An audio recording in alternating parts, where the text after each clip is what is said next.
No to WotC. Hello and welcome back to another Pickled Unscripted. As always, I have with me the wonderful Matt the Pickled Dragon, and I am Dracoya. How are you doing? Hanging in there, Matt. Hanging Yes. in there. I'm currently helping Chimera with their Kickstarter this month.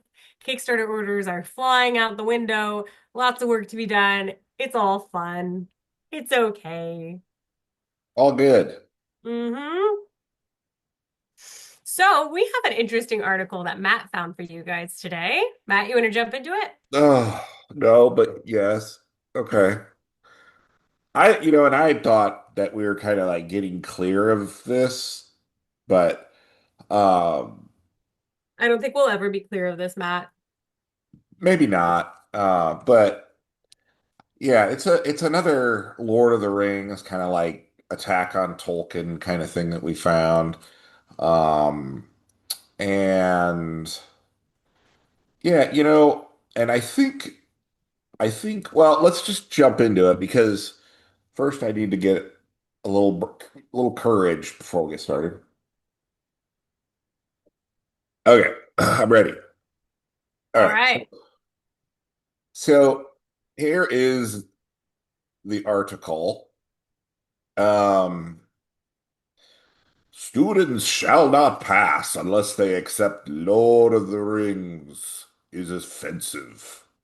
Um, so there's a professor at University of Nottingham, sorry, who believes Lord of the Rings, um, you know, is guilty of ethnic chauvinism.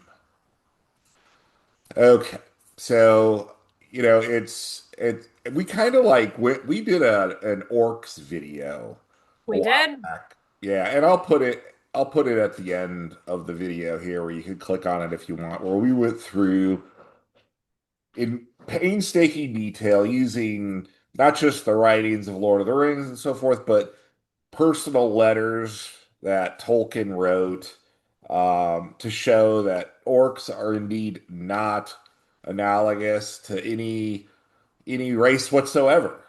They're Lots of research was done in the making of that video. So it we feel was pretty good. confident about our stance here. Yes, so check that video out at the end here. But this guy, Dr. how would we say this? Onayika Nubia. I'm sorry if I pronounced that wrong, but whatever.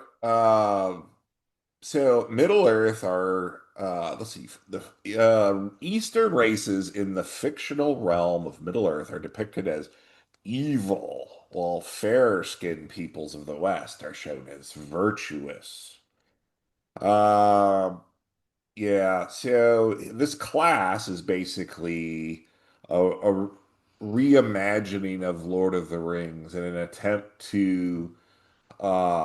an attempt to decolonize Lord of the Rings. So they're looking at ways of changing up the story to remove all the problematic language and so forth. Uh, you know, one of the things he writes here is that the maligned people include Easterlings, Southrons, and men of Harad. Um, the trilogy also features the dark-skinned orcs, evil creatures that do the bidding of Sauron, known as the Dark Lord. So, again, check out the orcs videos. I'm not even going to reference that anymore. But when you look at uh, things like Umbar, the Corsairs from Umbar, let's start with those guys. You know, you can go and research, and it's pretty clear that the Corsairs of Umbar were inspired from the Barbary pirates. So like real life Barber, and they were called the Barbary Corsairs.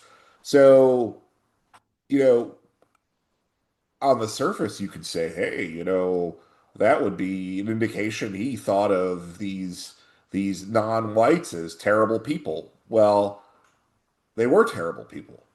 They enslaved over just Europeans alone. The historical documents are very clear that they enslaved well over 1 million Europeans and sold them throughout like the Arab and Muslim world. Wow. And to put that into context, the Atlantic slave trade, the number of slaves that went to North America, just to North America, was 388,000.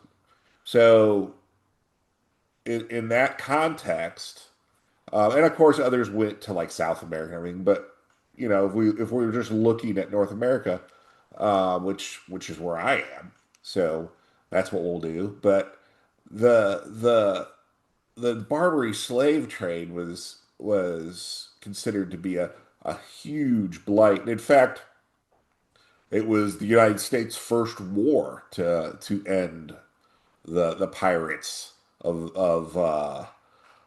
the corsairs of the Barbary coast. So, I mean, they were terrible people, and especially to a European, someone like Tolkien, who, obviously he was enamored with history and um, one of the boogeymen of Europe in the 19th century was these Barbary pirates, And so I don't think it's that big of a stretch for him to say, "Oh my God, the Corsairs of Umbar, they have this." When he's designing his universe, his little the world of Middle Earth, uh, we as dungeon masters often draw on the things that we know and often draw on real life experiences. And so it's to me kind of ridiculous to say that Tolkien and Lord of the Rings is somehow terrible for featuring the Corsairs in such a terrible light when they really were Well, I completely agree with you. And I have a couple different problems with this. The first problem is everything that you just mentioned. The second problem that I have is when someone has a belief about a perception about whatever, and that's fine. That's your prerogative. That's wonderful. And I am allowed to disagree with you, and that's great. But when you are in a position of power, like being a professor, and forcing your students to either agree with your ideologies, regardless of what they are, or, fail academically, that's horseshit. yeah, yeah. And I finished college just when a lot of this stuff was getting started, when start seeing, um, at least from where, the college I went to, I was leaving just as I saw this stuff creeping into the graduate programs and stuff. But it's obvious that and you can see interview after interview of people, college students, young people, people who graduated in the 20 teens, where they talk about this stuff. But just kind of, Professors forcing their ideologies on them. yeah, exactly. It happened to me. I was in a class, it was one of my very first college courses, and I won't get into what that ideology was, but we were forced to watch a movie. I'm not going to name which movie, not going to name the ideology, anything. And my professor had asked us to write a paper on why X opinion was the correct opinion. And that was it. And she Hmm. had told us point blank that if our opinion differed from hers, that we were wrong and we were evil people. And it was unfortunate because I did agree with her opinion on this subject and this movie, but her forcing it onto the entire classroom was, in my opinion, unacceptable. Um, and that's not how you convince people to take your side. You don't convince people to take your side by forcing them into it, threatening them, gun in one hand, Bible in another. You talk with them. You get to know their perspective. Well, tell me, what are your hesitations with this ideology? Why do you not agree with it? Let's talk through what the reasoning is. And that's how you get someone to open up and listen to what you have to say. But forcing it, that never works.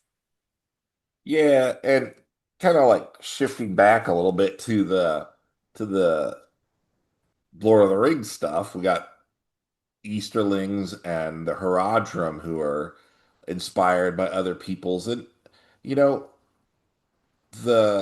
people say that the Easterlings were inspired by the Mongols. And the Mongols had one of the largest empires in history, and they massacred a ton of people. History is a dirty, bloody affair, you know, Yes. and there seems to be this idea that, the way the dust has settled because, you know, probably because of technology, but the way the dust has settled, technology hit the advancements in technology hit at just the time for Western Europeans to kind of land on their feet, other nations not so much. But if you could go back through history and it is filled with blood, mayhem, destruction. One of the things I remember from a lesson that in one of my college history, my first degree was in history. My first graduate studies were all in history. And one of the things that always stood out to me was when the Mongols reached Baghdad. Baghdad was kind of this beacon of learning at that time. It was the largest city in the world, and half the city was able to vacate before the Mongols got there. And that left, 500,000 people, maybe as upwards of 800,000 people. The Mongols killed every single one of them. They put them all to the sword. They just depopulated the city. Uh, and we're supposed to be like outraged somehow that Easterlings are somehow loosely analogous to the Mongols. And I just have a hard time as somebody who studied an enormous amount of history. I have a hard time really fighting, the tears for these people that aren't even named in the Lord of the Rings. They're just, it's just some fictional Easterling people who Tolkien even describes, in moments when Sam is with Frodo and he's like, I wonder if this person is really evil at heart, is he bullied into having to come west? And, why is he here? Does he really want to be here? And he's really questioning what pulled the people of the East and the Southrons, to attack the kingdom Gondor and Rohan and all those Western nations. And it's frustrating that those moments where Tolkien says, the Dark Lord sent his envoys out there and used lies and cajoling and bullying to force those people out there. All of that is ignored, and these people here are running a class basically saying, "Hey, it's just this white centric." Uh, Western viewpoint that makes the Easterlings and Southrons and the Umbar people evil. When it's much more nuanced than that. And Tolkien takes, to somebody who has read the books thoroughly. We used to read them yearly, and you could find all of this stuff very easily. All of Tolkien's nods to the fact that people are not Complex. necessarily evil, but they could be misled, they could be lied to, they could be bullied. But it doesn't stop there. You know, uh, they say that he also takes a swipe here The Lion, the Witch, and the Wardrobe. Yeah. Uh, you know, they also, this is one that kind of hits close to me because I did take um, classes, Shakespeare classes where we had to act out the play. Like I was not a drama major or a, whatever. But I still loved Shakespeare. I think Shakespeare, And I think, was a part of most people's basic education, yeah, for sure. right? But he goes on, he claims that the core module text that Shakespeare's work helped to promote a vision of fictional mono-ethnic English past.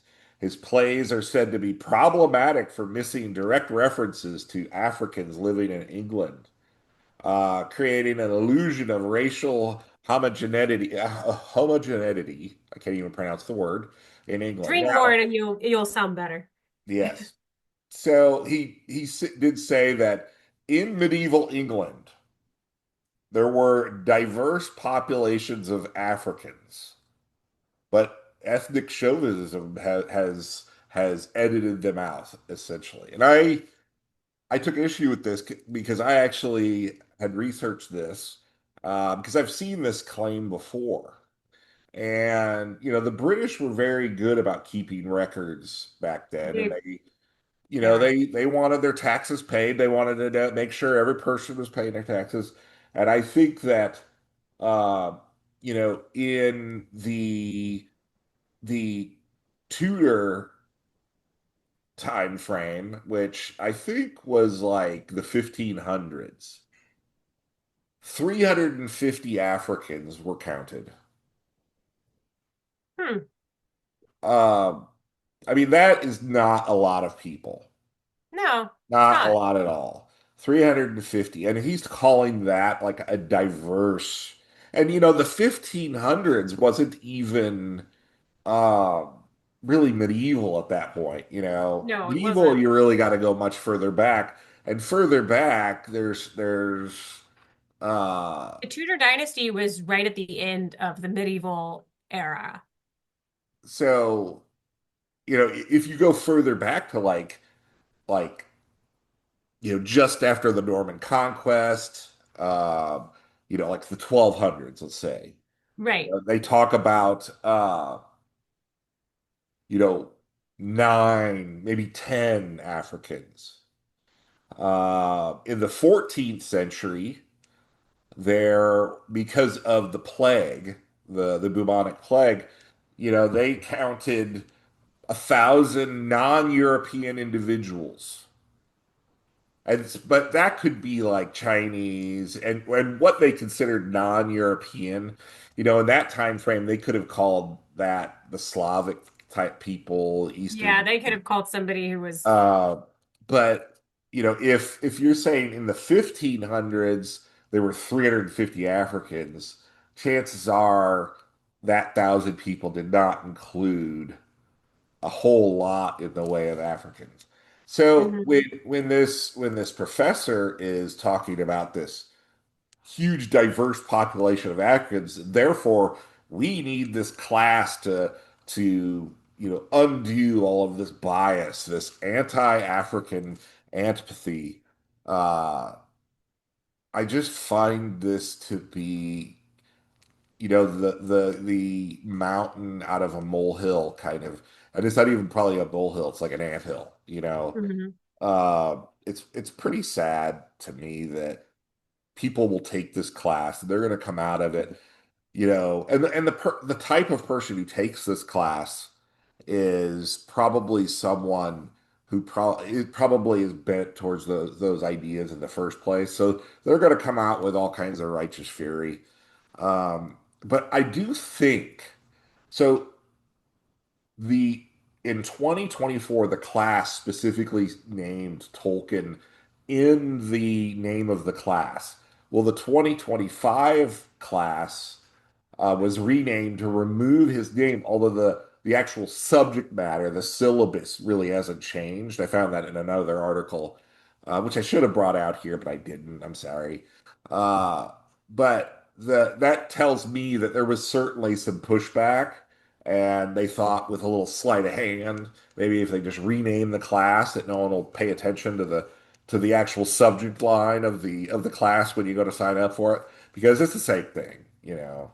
Mhm. So, but you know, that's what I got. I don't know, like, you know, it just seems like people are certain people are definitely trying to find problems and racism and all the phobes and all the ists and all the terrible things where there really isn't any, but they want to keep the grift going, so they gotta like drum it up somehow, right? Yeah. That's my opinion. They got to throw history under the bus and create a pseudo pretend fight that isn't necessary and isn't there. Yeah. Oh well. Well, what do you guys think? I think I'm tired of this. But check out the orcs video. It's probably lingering somewhere here in the video right now. But yeah. As always, guys, comment, like, subscribe, and come back and have another round on us.